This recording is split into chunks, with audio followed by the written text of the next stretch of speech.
bienvenue, voilà, et je suis content que cette phrase circule parmi les gens. Celui qui sauve une vie sauve l'humanité tout entière.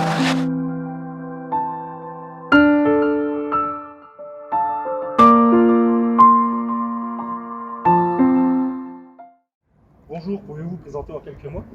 Bonjour, je m'appelle Valérie Dvoinikov, je suis d'origine ukrainienne, né à Kiev. Et alors je suis venu en Belgique à l'âge de 13 ans, ensuite j'ai été diplômé de l'université de Liège en sciences politiques. J'ai aussi un diplôme à Bruxelles en politique européenne et j'écris aussi, j'écris des articles, j'écris des poèmes, donc je suis un peu dans l'écriture. Qu'est-ce qui vous a motivé à affréter un car, à faire des Ukrainiens à fuir les combats et venir en Belgique? Soyons clairs, c'est la guerre qui m'a motivé. Vous savez, les gens se sont retrouvés dans une situation extrême. Personne n'a été évidemment prévenu, donc tout s'est passé dans une très grande panique. Il n'y a pas eu une seule évacuation, donc il n'y a rien eu de prévu vraiment. Et quand vous savez, moi j'ai fait mes études primaires en Ukraine, à Kiev. C'était une école de Taras Shevchenko, l'école francophone de Kiev, d'ailleurs la seule qui existe. Avant de venir en Belgique, j'étais étudiant là-bas. Et en fait, on a gardé des contacts avec notre classe, donc notre classe primaire. On se revoyait tous les 10 ans, les copains d'école qui se retrouvent. Et puis à un moment donné, avec mon amie Yulia Kudrashova qui vit maintenant à San Francisco aux États-Unis, on s'est dit on va faire sortir notre classe, quoi, nos anciens élèves, nos copains. Et c'est vraiment une démarche, je veux dire, individuelle, entre guillemets, plus nos amis évidemment et notre famille qui reste là. Mais le pire, c'est que j'arrive toujours pas à faire sortir ma famille.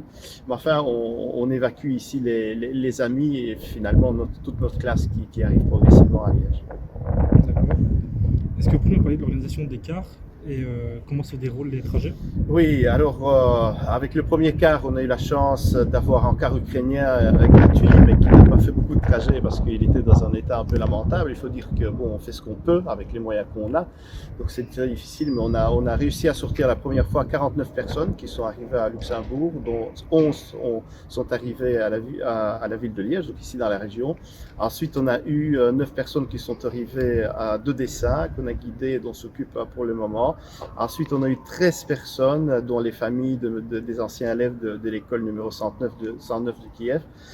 Et on a en chemin 21 personnes qui arrivent là, qui sont en train de rouler, traverser l'Allemagne avec des voitures privées qu'on a trouvées, qu'on a envoyées, plus ou moins une trentaine de personnes qui va arriver aussi ce week-end. D'accord.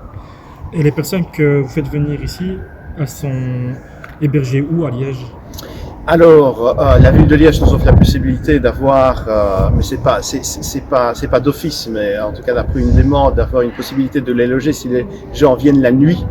Donc là, on est obligé évidemment de trouver quelque chose pour ces personnes-là. Mais après, ce sont les familles d'accueil qui viennent les chercher. Et donc c'est au sein des familles d'accueil. Et d'ailleurs, je voulais profiter de l'occasion pour remercier vraiment les Liégeois parce que je suis fier, franchement, de vivre dans cette région parce que les gens ont un grand cœur et on a beaucoup de retours et c'est grâce vraiment aux familles qu'on arrive vraiment à trouver un logement pour ces gens qui sont en détresse la plus totale. Et nous, en tant que citoyens, on préfère quoi pour aider les réfugiés ukrainiens?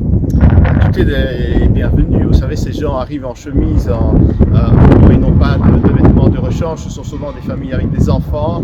On se fait aider par une ASBL qui s'est proposée. L'ASBL s'appelle Solidus Unit. Alors, il y a un site, tout est expliqué là-dessus. Ils ont créé une page spéciale Ukraine. C'est Solidus, comme ça se dit, Unit, sans E à la fin, donc unit.org.